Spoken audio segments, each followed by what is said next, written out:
एक दिन मैं पूछता हूँ कि आखिर बैंक कैसे प्रूव करता है कि बैंक का पैसा उसी का है। मैं एक लॉयर होता हूँ जिसका विनिंग रेट काफी ज्यादा रहता है और मैं सामने वाले को कभी भी अंदर भिजवा सकता हूँ, लेकिन फिर अचानक से मेरा एक्सीडेंट होता है जिस पर मैं एक दूसरे पैरेलल वर्ल्ड में पहुंच जाता हूँ और वहां जाकर मैं एक बिल्कुल ही फेल टाइप का मैरिज लॉयर बन जाता हूँ। ग्रेजुएशन के 2.5 साल बाद तक मैंने 5 केस लिए होते हैं जिसमें से 4 मैं हार चुका होता हूँ, जिस पर मैं पूरी तरह हेल्पलेस हो जाता हूँ और अपना करियर बदलने के बारे में सोचने लगता हूँ। इसी बीच एक बूढ़ा कपल मेरे लॉ फर्म में आता है जिस पर उनके बैठते ही मेरे कुछ पूछने से पहले बूढ़ा आदमी जल्दी से अपनी बात बोलता है।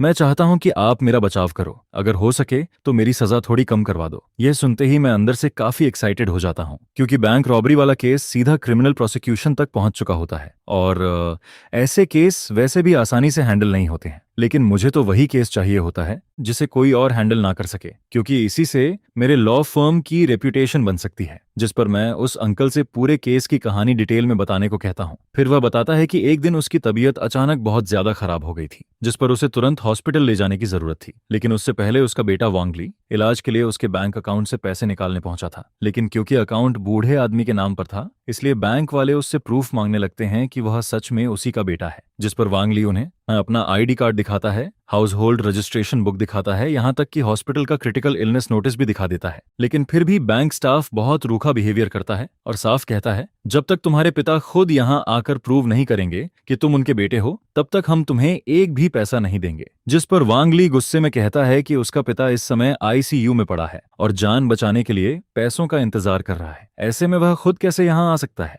लेकिन बैंक वाले फिर भी नहीं मानते हैं और फिर दोनों तरफ बहस चल ही रही होती है। तभी अचानक कुछ रॉबर्स बैंक में घुस जाते हैं और सीधे बैंक को लूटना शुरू कर देते हैं। जिस पर उनमें से एक रॉबर को पता चलता है कि वांग ली को अपने पिता की जान बचाने के लिए पैसों की जरूरत है। यह सुनकर वांग ली उस समय ज्यादा कुछ नहीं सोचता है और सीधे वही पैसा लेकर हॉस्पिटल भाग जाता है, जिसके बाद थोड़े समय में वहां मौजूद सभी लोग पकड़े जाते हैं। जिस पर वांग ली को भी अरेस्ट कर लिया जाता है और बाद में उसे पूरे 20 साल की सजा सुना दी जाती है। इसके बाद बूढ़ा आदमी फिर से अपील करता है, लेकिन दुर्भाग्य से सेकंड ट्रायल में भी पहले वाला फैसला ही बरकरार रखा जाता है और अब यह केस फाइनल ट्रायल तक पहुंच चुका होता है। फिर जैसे ही सेकंड ट्रायल की बात आती है बूढ़ा आदमी अचानक गुस्से में भर जाता है, जिस पर वह कहता है कि सेकंड ट्रायल वाला लॉयर साउथ की एक टॉप लॉ फर्म से आया था। वह खुद को क्रिमिनल केसेस का सबसे बड़ा लॉयर बताता था और आते ही 18.8 लाख की लीगल फी मांगता है, लेकिन कोर्ट में जाकर उसने सिर्फ 3 लाइन बोली थी, जिसके बाद जज ने तुरंत फैसला सुना दिया था। यह देखकर बूढ़ा आदमी इतना गुस्सा हो जाता है कि वह लगातार उसे कोसता रहता है। इसी बीच बगल में बैठी झांग तुइफिंग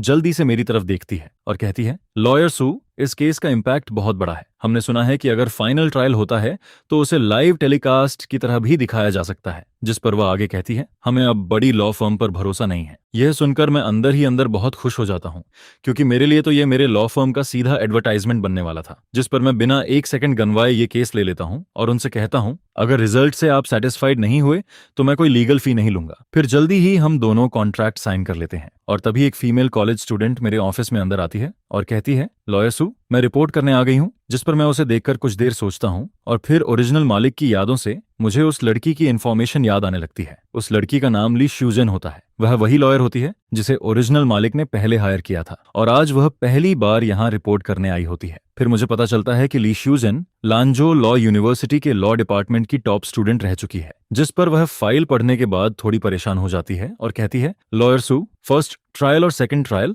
दोनों का फैसला सेम रहा है, इसका फाइनल जजमेंट पर बहुत बड़ा इफेक्ट पड़ेगा। फिर वह कहती है, जब तक हमारे पास कोई बिल्कुल नया और सब कुछ बदल देने वाला एविडेंस नहीं आता है तब तक फर्स्ट इंस्टेंस वर्डिक्ट के ही बने रहने के चांसेस बहुत ज्यादा हैं। और फिर वह धीरे से मुझे याद दिलाती है कि इस केस में सामने वाला लॉयर सी चियरगोंगसू है, जो बहुत खतरनाक माना जाता है और यह उसका पहला ऐसा केस है। लेकिन दूसरी तरफ फाइल पढ़ने के बाद मेरे दिमाग में इस केस का रिजल्ट पहले से ही ऑलमोस्ट क्लियर हो चुका होता है। मेरे हिसाब से इस केस का फैसला 8 या 9 हिस्से तक तय हो चुका होता है, जबकि ली श्यूजेन अभी भी इस बात से परेशान होती रहती है कि हम यह केस नहीं जीत पाएंगे। जिस पर वह धीरे से मेरी तरफ देखकर पूछती है, लॉयर सू, क्या हम ये केस हारने वाले हैं? जिस पर मैं हल्का सा सिर हिलाता हूँ और कहता हूँ, प्रिंस का बेटा वांगली असल में रॉबरी करता ही नहीं है, फिर वह ये केस कैसे हार सकता है? यह सुनते ही ली श्यूजेन हैरान होकर पूछती है, उसने रॉबरी नहीं की? लॉयर सू, आपका मतलब क्या है? जिस पर मैं हल्की सी स्माइल करता हूँ और कहता हूँ कोर्ट शुरू होने दो, तब सब पता चल जाएगा, अभी के लिए इसे सीक्रेट रहने दो। फिर मेरे होंठों पर हल्की सी मुस्कान आ जाती है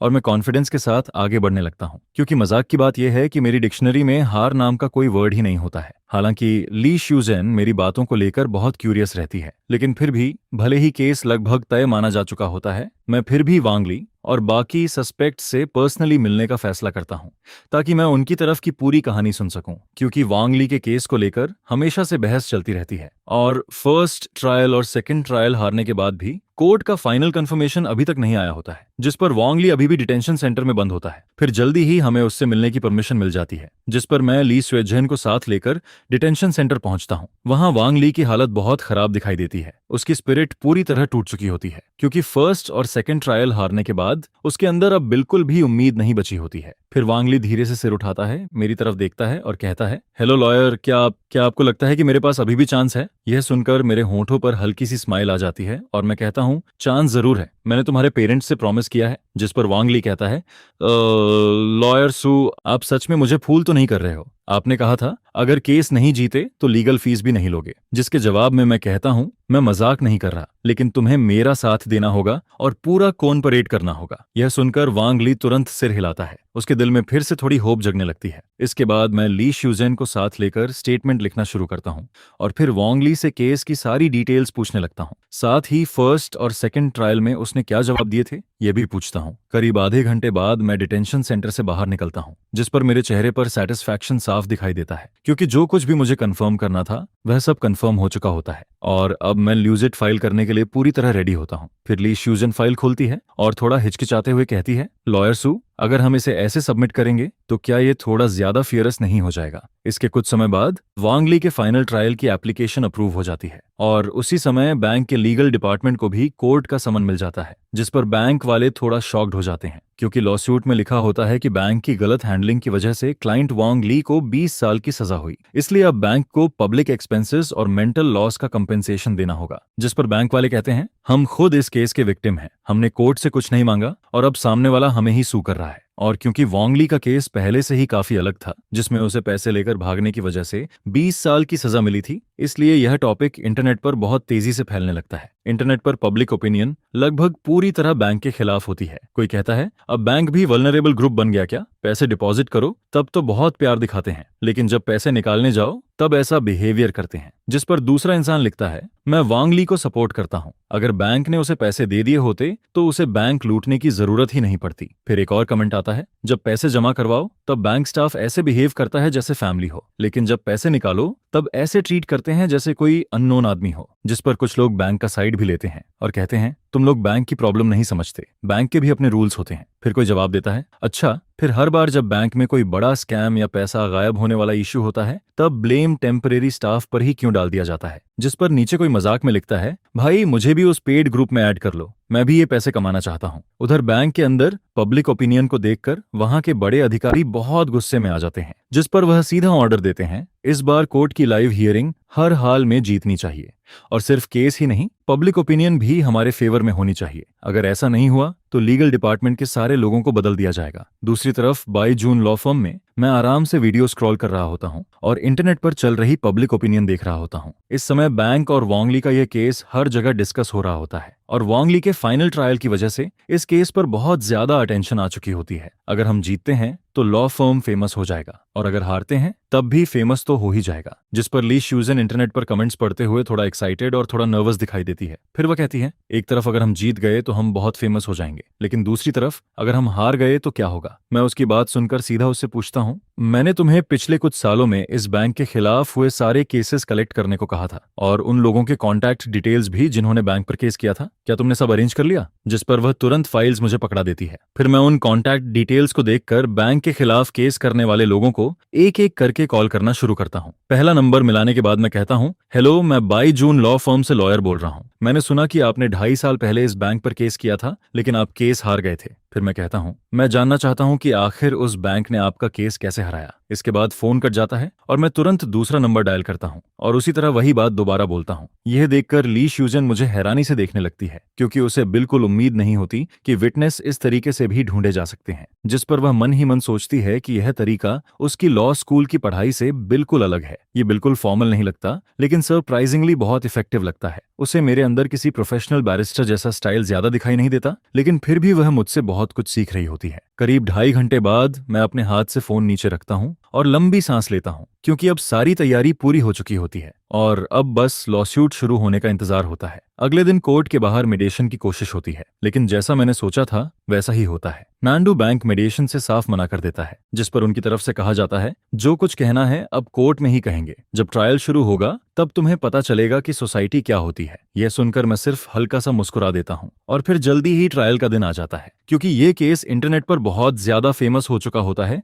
इसलिए कोर्ट के बाहर पहले से ही बहुत सारे रिपोर्टर्स खड़े होते हैं। जैसे ही नंदू बैंक का लॉयर वहां पहुंचता है, रिपोर्टर्स तुरंत उसे घेर लेते हैं। बैंक की तरफ से केस लड़ने वाला लॉयर मिनिस्ट्री ऑफ जस्टिस का एक यंग लॉयर होता है, जिसका नाम ली मू होता है। उसकी उम्र करीब 20 साल होती है और वो बहुत कॉन्फिडेंट दिखाई देता है। ली मू रिपोर्टर्स के बीच खड़ा होकर कॉन्फिडेंस से बात कर रहा होता है, जबकि मेरी तरफ लगभग कोई ध्यान नहीं दे रहा होता, जिस पर मैं बस हल्का सा स्माइल करता हूँ, पीछे मुड़ता हूँ और ली श्यूजन को लेकर अंदर चला जाता हूँ। कोर्ट रूम में पहुंचने के बाद हम कोर्ट शुरू होने का वेट करने लगते हैं, जिस पर ली श्यूजन थोड़ी नर्वस दिखाई देती है और धीरे से कहती है, लॉयर सू, हमारी हियरिंग लाइव चलने वाली है, अगर कुछ गड़बड़ हो गई तो? जिसके जवाब में मैं आराम से कहता हूँ, कोई प्रॉब्लम नहीं होगी जब तक प्रेसिडिंग जज जानबूझकर फैसला खराब करने की कोशिश ना करे, लेकिन अगर ऐसा हुआ तो फिर यह केस और भी बड़ा इश्यू बन जाएगा। इस पैरेलल वर्ल्ड में लॉ को बहुत ज्यादा इंपॉर्टेंस दी जाती है। यहाँ लॉ सच में सेक्रेड माना जाता है। लॉ के सामने हर इंसान बराबर होता है। यहाँ कोई जुडिशियल फेवरेटिज्म नहीं चलता है।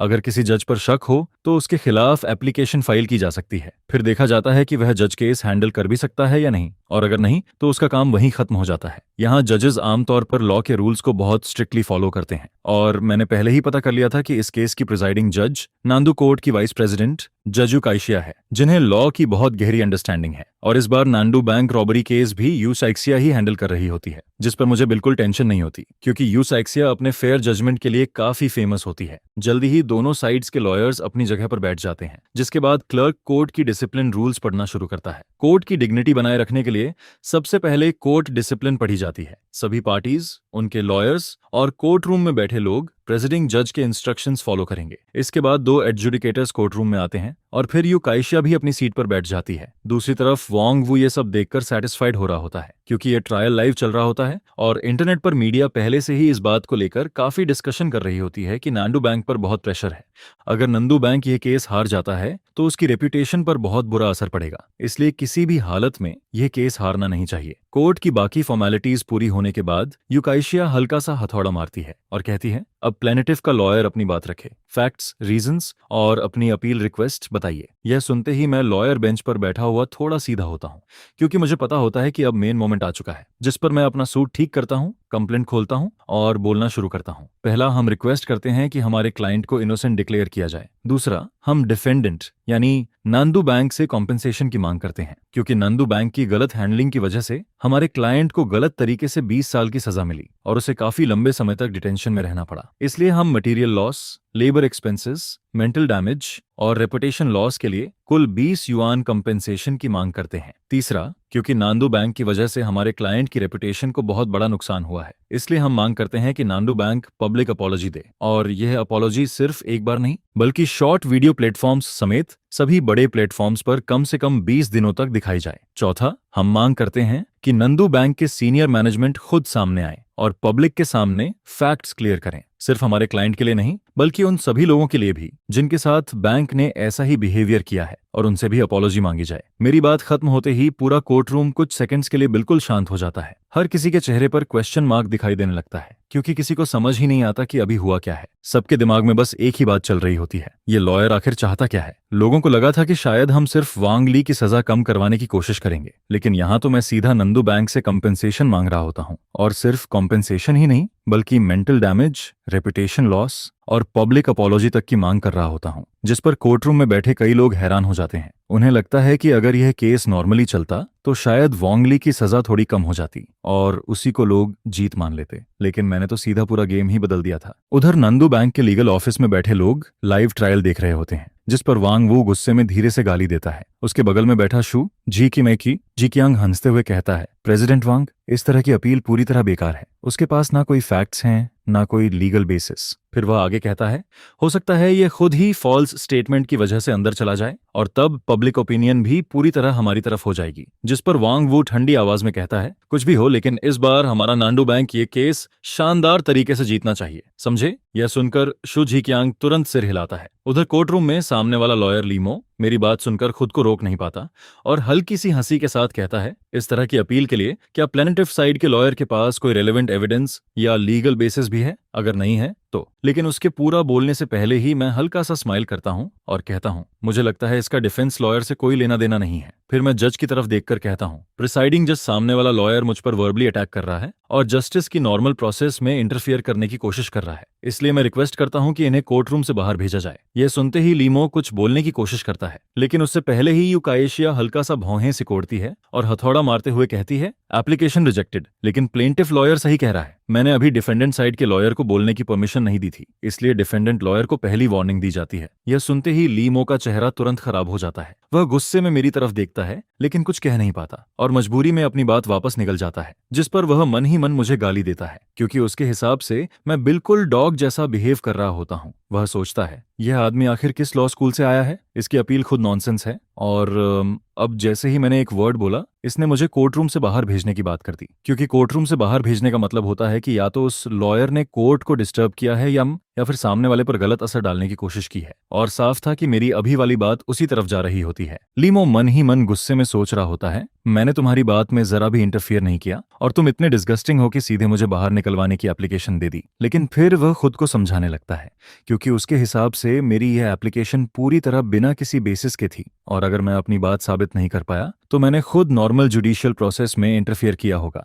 जिस पर मुझे डिटेंशन तक हो सकती है। और अगर ऐसा हुआ तो सिर्फ ये केस नहीं बल्कि पब्लिक ओपिनियन में भी नंदू बैंक सीधा जीत जाएगा। यह सोचकर लीमो धीरे धीरे शांत होने लगता है। उधर जज यूकाएशिया हल्का सा भौहें सिकोड़ती है और मेरी तरफ देखकर कहती है, प्लेनेटिव साइड के लॉयर को वार्निंग दी जाती है। एक प्रेसिडिंग जज होने के नाते मैं अभी तक आपकी लिटिगेशन रिक्वेस्ट को सही नहीं मानती हूँ। अगर आपके पास फैक्चुअल बेसिस या लीगल बेसिस नहीं हुआ तो क्रिमिनल लॉ के हिसाब से कोर्ट में फॉल्स स्टेटमेंट देने पर प्रोसिक्यूशन हो सकता है और फॉल्स लिटिगेशन के लिए क्रिमिनल रिस्पॉन्सिबिलिटी भी तय की जा सकती है। तो क्या आप श्योर हैं कि आपकी लिटिगेशन रिक्वेस्ट में कोई प्रॉब्लम नहीं है? यह सुनते ही बगल में बैठी ली श्यूजन नर्वस हो जाती है। वह धीरे से मेरा कपड़ा पकड़कर मुझे शांत करने की कोशिश करती है, लेकिन मैं बहुत सीरियस होकर सिर हिलाता हूँ और कहता हूँ, चीफ जज, मुझे अच्छे से पता है कि अगर मैं झूठ बोलूं तो उसके क्या कॉन्सिक्वेंसेज होंगे। मैं कोर्ट में कही गई अपनी हर बात की पूरी जिम्मेदारी लेता हूँ। यह सुनते ही पूरे कोर्ट रूम में हलचल मच जाती है, जिस पर यूकाएशिया कहती है, अगर आपने अपनी लिटिगेशन रिक्वेस्ट कंफर्म कर दी है तो अब डिफेंडेंट साइड यानी नंदू बैंक अपनी डिफेंस रखे। अब LIMO को बोलने का मौका मिल जाता है, जिस पर वह थोड़ा सीधा होकर खड़ा होता है और अपनी डिफेंस पढ़ना शुरू करता है। हमारी तरफ से डिफेंस इस प्रकार है, पहला, प्लेंटिफ की सारी एक्यूजेशंस को रिजेक्ट किया जाता है। दूसरा, प्लेंटिफ ने हमारे नांदू बैंक पर झूठे आरोप लगाए हैं, इसलिए हम रिक्वेस्ट करते हैं कि इस बिहेवियर को सीरियसली लिया जाए और उसके खिलाफ सख्त एक्शन लिया जाए ताकि लॉ की डिग्निटी बनी रहे। तीसरा, प्लेनेटिफ ने हमारी रेप्यूटेशन को नुकसान पहुंचाया है, इसलिए हम 5 लाख युआन कंपेंसेशन की मांग करते हैं। और चौथा, प्लेनेटिफ हमारी सारी लीगल फीस भी पे करेगा। इतना कहकर लीमो अपनी बात खत्म कर देता है, जिस पर यूकाएशिया कुछ सेकंड्स तक दोनों साइड्स की बात सोचती रहती है। फिर वह कहती है, दोनों साइड्स अपनी क्लेम्स सबमिट कर चुकी हैं, अब प्लेनेटिव साइड फैक्ट्स और लीगल बेसिस पेश करे। यह सुनते ही कोर्ट रूम में बैठे सभी लोगों की नजरें मेरी तरफ आ जाती हैं, क्योंकि मेरी लॉसूट रिक्वेस्ट शुरू से ही बहुत आउटरेजियस लग रही होती है। उधर ली श्यूजन मेरे बगल में बैठी बैठी नर्वस होकर पसीना बहा रही होती है। वह धीरे से कहती है, लॉयर सू,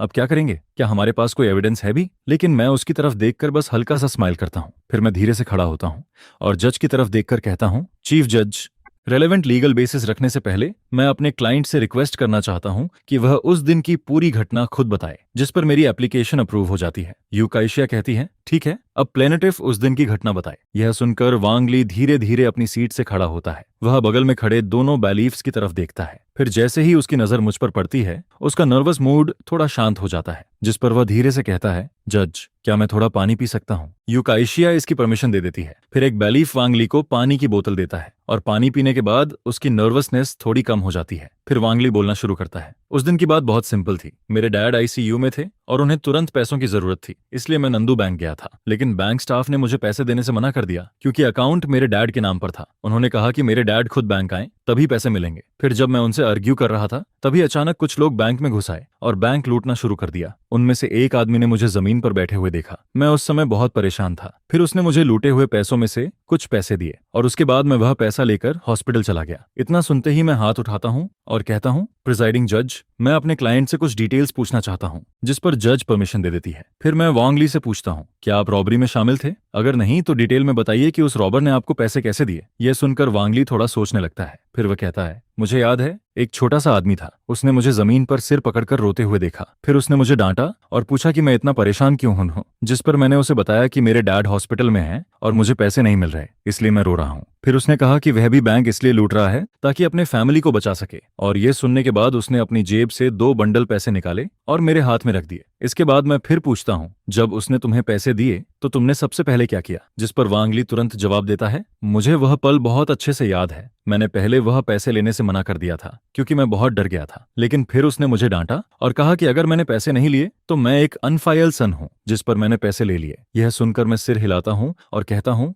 थैंक यू, हमारी तरफ से सवाल खत्म हो गए। फिर यूकाइशिया डिफेंडेंट साइड की तरफ देखती है और कहती है, प्लेनेटिव साइड की क्वेश्चनिंग खत्म हो चुकी है, अब आप अपनी लीगल एक्सप्लेनेशन दीजिए। जिस पर मैं धीरे से अपनी फाइल खोलता हूँ और आगे बोलने लगता हूँ। इस मटेरियल में बहुत सारी प्रॉब्लम्स हैं और इस वर्डिक्ट में भी कई अनरीजनेबल बातें होती हैं, जिस पर यह हमारे क्लाइंट्स को बहुत सीरियस नुकसान पहुंचाता है। और टिंक्शन फैक्ट्री में मौजूद सभी लोगों की नजरें मुझ पर टिक जाती हैं क्योंकि मेडिकल ट्रायल का जजमेंट पूरी तरह अनरीजनेबल लगता है, जिसका मतलब साफ होता है कि मैं जूरी के फैसले को ओवरटर्न करना चाहता हूं। जिस पर टिंक्शन फैक्ट्री में मौजूद जूरी और स्पेक्टेटर्स सभी लोग मेरी तरफ देखने लगते हैं और साथ ही लाइव ब्रॉडकास्ट वेन्यू के बाहर जो ऑडियंस इस ट्रायल को देख रही होती है, वो भी अचानक समझ जाती है कि मैं मेडिकल ट्रायल के वर्डिक्ट से बिल्कुल कन्विंसेड नहीं हूं, बल्कि मैं इस पूरे मेडिकल ट्रायल के लीगल जजमेंट को ओवरटर्न करना चाहता हूं। फिर कोई कहता है, अब 666 बोलने की जरूरत नहीं है, बस इतना कहो कि यह बहुत ऑसम है। जिस पर चाहे फाइनल वर्डिक्ट कुछ भी हो, लेकिन यह मेडिकल ट्रायल को ओवरटर्न करने वाली बात सबको बहुत इंटरेस्टिंग लगती है। इसके बाद कोई कहता है कि मेडिकल ट्रायल के अनरीजनेबल हिस्सों पर सवाल उठाना तो ठीक है,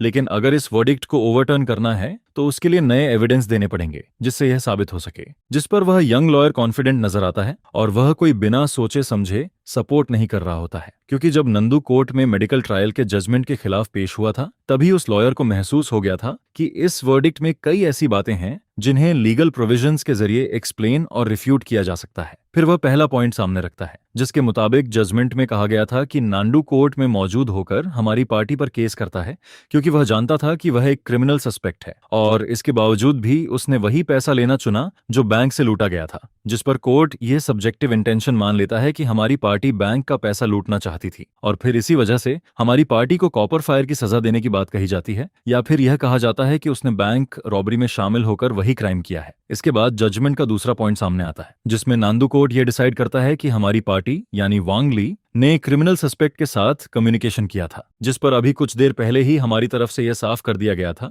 कि उस समय वह आदमी एक क्रिमिनल सस्पेक्ट था और उसी ने खुद आगे बढ़कर हमारे क्लाइंट से बात की थी। फिर आगे मैटर थोड़ा कॉम्प्लिकेटेड हो जाता है क्योंकि हमारा क्लाइंट उसे उसके रियल नाम वांग ली से बुलाता है, जिस पर वांग ली साफ साफ बताता है कि उस समय वह आदमी क्रिमिनल सस्पेक्ट था और वही खुद आगे बढ़कर उससे पूछता है कि वह बैंक में रो क्यों रहा है। यह सुनकर वांग ली उसे अपने बारे में बताता है, जिसके बाद वह सस्पेक्ट खुद अपनी तरफ से उसे पैसे देता है ताकि वह हॉस्पिटल जाकर बिल पे कर सके और अपने क्रिटिकली इल फादर का ट्रीटमेंट करा सके। फिर सबसे पहले वांग ली यह कहता है कि उस समय उसके अंदर सिर्फ वरी और फियर थी, जिस पर वह प्रिजाइडिंग जज से भी यही पूछता है कि जब वांग ली का पहला रिएक्शन ही डर था तो फिर कैसे यह माना जा सकता है कि वांग ली बैंक का पैसा लूटना चाहता था, क्योंकि किसी भी इंसान का पहला रिएक्शन डर होना ही उसकी सब्जेक्टिव इंटेंशन को दिखाता है और वांग ली का पहला रिएक्शन साफ तौर पर फियर था। इसके बाद वांग ली एक और बात बताता है, वह कहता है कि उस सस्पेक्ट ने उसे डांटा था, जिस पर उस समय की सिचुएशन को देखकर साफ समझ आता है कि सस्पेक्ट वांग ली के बिहेवियर से खुश नहीं था। लेकिन सबसे बड़ी बात यह होती है कि उस सस्पेक्ट के हाथ में एक डेंजरस वेपन भी था, जिस पर ऐसी कंडीशन में वांग ली की जान की कोई गारंटी नहीं रहती है। और हमारे देश के लॉ के मुताबिक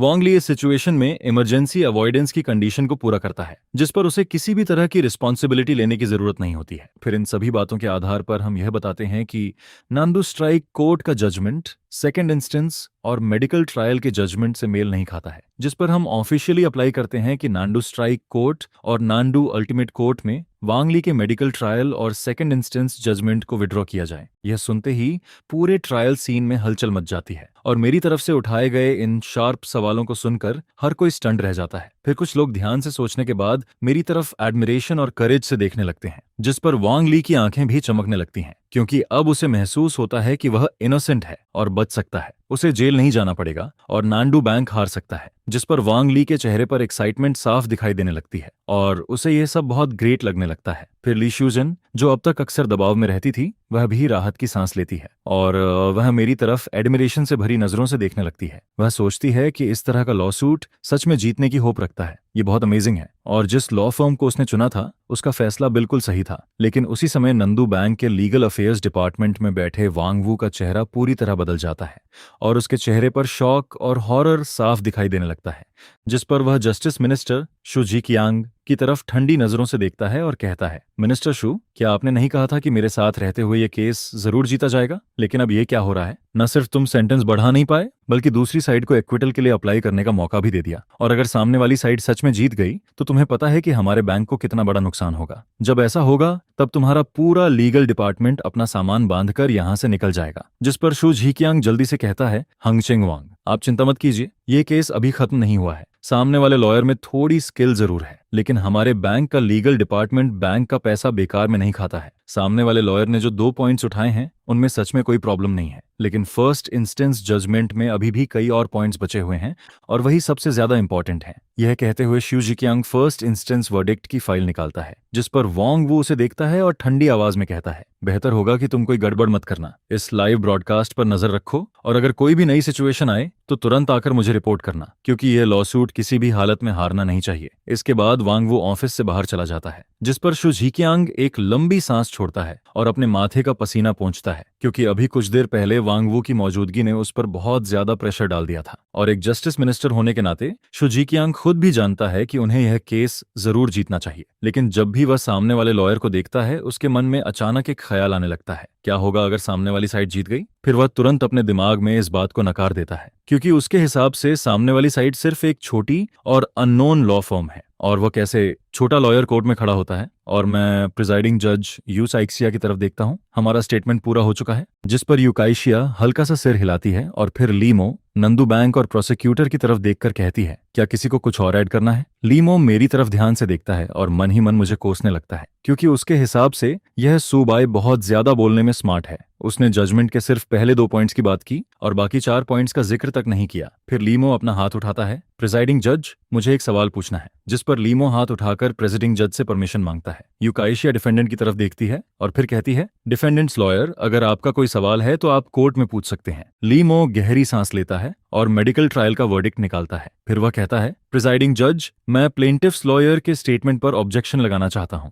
और इसके पीछे रीजन ये है, अभी कुछ देर पहले प्लेनेटिव्स लॉयर ने नांदू कोर्ट के फर्स्ट इंस्टेंस जजमेंट से डिससैटिस्फैक्शन दिखाई और उसके रीजंस भी बताए, लेकिन उन्होंने जजमेंट के सिर्फ पहले 2 पॉइंट्स की बात की और जानबूझकर बाकी पॉइंट्स को इग्नोर कर दिया। जबकि जजमेंट का तीसरा पॉइंट यह था कि नांदू प्रोविंशियल कोर्ट ने यह माना था कि वांगली जानता था कि यह पैसा बैंक का है, क्योंकि वांगली ने खुद अपने स्टेटमेंट में बताया था कि बैंक से बाहर निकलने के बाद वह डेंजर से बाहर आ चुका था, लेकिन इसके बावजूद भी उसने वही पैसे लेकर हॉस्पिटल जाने और बिल पे करने का फैसला किया। जिस पर यह साफ होता है कि यह वांगली का खुद का सब्जेक्टिव डिसीजन था। यह वैसा इमरजेंसी अवॉइडेंस नहीं था जैसा प्लेनेटिव्स लॉयर अभी बता रहे हैं। तो मैं प्लेनेटिव्स लॉयर से पूछना चाहता हूं, जब वांगली को पता था कि यह बैंक का पैसा है तो उसने पुलिस को कॉल क्यों नहीं किया, या फिर किसी सेफ जगह पर पहुंचने के बाद बैंक का पैसा वापस क्यों नहीं किया? लेकिन वांगली ने उल्टा वही पैसा हॉस्पिटल में यूज किया और फीस पे की, जिस पर यह साफ दिखता है कि वह शुरू से जानता था कि यह पैसा बैंक से लूटा गया था। दूसरी बात, मान लो किडनैपर्स ने उसे थ्रेटन किया था, लेकिन जैसे ही वांग ली बैंक से बाहर निकला,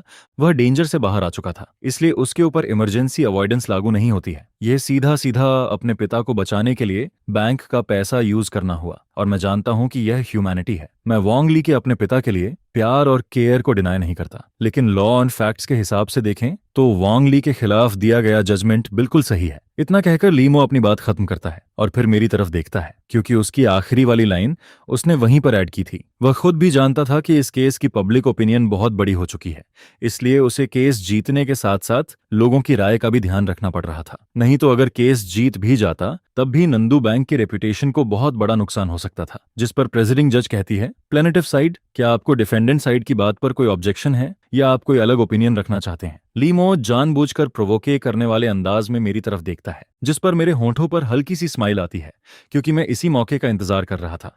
अब नंदू बैंक पर मूव करने का टाइम आ चुका था। फिर मैं कहता हूं, प्रिजाइडिंग जज, मुझे डिफेंडेंट साइड की बात पर कोई ऑब्जेक्शन नहीं है। उनके लॉयर ने अपने पॉइंट ऑफ व्यू से सही बात कही है, लेकिन एक चीज है जिसे डिफेंडेंट साइड के लॉयर ने इग्नोर कर दिया। मैं उनसे एक सवाल पूछना चाहता हूं, आप ये कैसे प्रूव करते हैं कि वांग ली को जो पैसा मिला था वह बैंक का ही पैसा था? क्या आपके पास कोई ऐसा एविडेंस है जिससे यह साबित हो सके कि वह पैसा बैंक का था? क्योंकि डिफेंडेंट साइड के लॉयर ने यह कहा कि हमारे क्लाइंट वांग ली ने बैंक का पैसा हॉस्पिटल में यूज किया और उसी आधार पर उन्होंने वांग ली की सब्जेक्टिव इंटेंशन डिसाइड कर ली। लेकिन सबसे बड़ा सवाल यह है कि यह कैसे प्रूव होगा कि वह पैसा बैंक का ही था? मेरा यह सवाल सुनते ही लीमो एकदम चुप हो जाता है। उसे समझ ही नहीं आता कि इसका मतलब क्या है। बैंक का पैसा बैंक का है, ये प्रूव कैसे किया जाए? यह सवाल सुनकर लीमो पूरी तरह स्टंट रह जाता है, और ट्रायल में बैठे कई लोग भी कुछ सेकंड्स के लिए कंफ्यूज हो जाते हैं, क्योंकि यह सवाल बहुत अजीब था, लेकिन फिर भी टेक्निकली गलत नहीं था। और लाइव ब्रॉडकास्ट देख रहे ऑडियंस भी कुछ सेकंड्स के लिए शॉक में चले जाते हैं। फिर कोई कहता है, ये क्या मतलब हुआ? बैंक को यह प्रूव करना पड़ेगा कि बैंक का पैसा उसी का है? जिस पर दूसरा कहता है, इस लॉयर में कुछ तो बात है, ये लॉ सूट अब कहां से कहां पहुंच गया? फिर कोई और कहता है,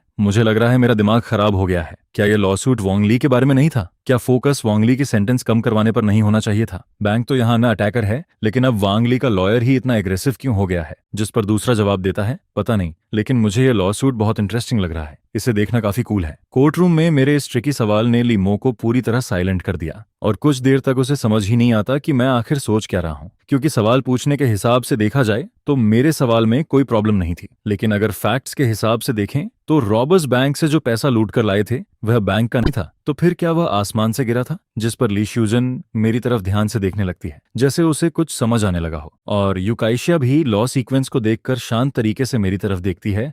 प्लेनेटिव्स लॉयर, क्या आपके स्टेटमेंट को सपोर्ट करने के लिए आपके पास कोई एविडेंस या लीगल बेसिस है? मैं तुरंत कहता हूँ, यस प्रेसिडिंग जज। फिर मैं डॉक्टर फैमिली की तरफ से दिया गया एक डॉक्यूमेंट बाहर निकालता हूँ। प्रिजाइडिंग जज, यह वह एविडेंस है जो प्रोसिक्यूशन ने उस समय सबमिट किया था। इस एविडेंस के मुताबिक रॉबर्स ने सिर्फ बैंक के अंदर रखा हुआ पैसा नहीं लूटा था, बल्कि उन्होंने उन कस्टमर्स को भी लूटा था जो बैंक में विथड्रॉल के लिए आए थे, और उन सभी पैसों को एक साथ सैक्स में डाल दिया गया था। सर्वेलेंस डिवाइस के अकॉर्डिंग जिस रॉबर ने वांग ली को पैसे दिए थे, उसने सैक बैग में से कैश के 2 बंडल निकाले थे, लेकिन यह पता लगाना इम्पॉसिबल था कि वह पैसे बैंक से लूटे गए थे या फिर किसी कस्टमर के विथड्रॉन पैसे थे। जिस पर अगर यह आइडेंटिफाई ही नहीं हो सकता तो बैंक ये कैसे प्रूव करेगा कि वह पैसा बैंक का था? और अगर बैंक ये प्रूव नहीं कर सकता तो फिर वह ये भी प्रूव नहीं कर सकता कि हमारी साइड बैंक रॉबरी में शामिल थी। ये सुनकर वहां मौजूद सभी लोगों के दिमाग में क्वेश्चन मार्क आ जाता है, क्योंकि उन्हें समझ नहीं आता कि मामला अब इस पॉइंट तक कैसे पहुंच गया। जिस पर युकाइशिया हल्का सा भौहें सिकोड़ती है। वह इतने सालों से प्रेसिडिंग जज रही है और उसने सैकड़ों केसेस हैंडल किए हैं।